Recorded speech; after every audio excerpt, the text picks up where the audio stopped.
TDS on sale of immovable property by a non-resident is proposed to be deducted and deposited through resident buyers and his or her PAN-based challan instead of requiring a TAN, which is a temporary accounting number.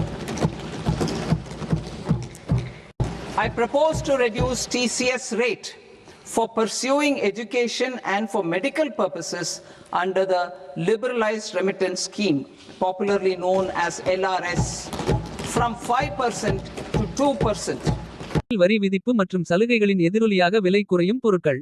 17 புற்றுநோய் மருந்துகள், மின்சார வாகன பேட்டரிகள், விளையாட்டு உபகரணங்கள், solar பேனல்கள், smart போன்கள், தோல் உபகரணங்கள், மைக்ரோவேவ் ஓவன்கள், லித்தியம் பேட்டரி பாகங்கள், சிவிலியன் பயிற்சி விமான பாகங்கள், 7 உயிர்காக்கும் மருந்துகள், நீரிழிவு தொடர்பான மருந்துகள், வெளிநாட்டு சுற்றுப்பயணங்கள், வெளிநாட்டு கல்வி, மதுபான கழிவுகள், காலனி பாகங்கள் ஏற்றுமதி, மைக்ரோவேவ் ஓவன், தோல் ஏற்றுமதி. பட்ஜெட் 2026 எவற்றின் விலை அதிகமாகும்?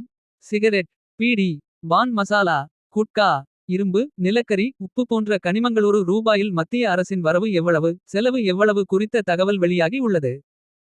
ரூபாயில் வரவு.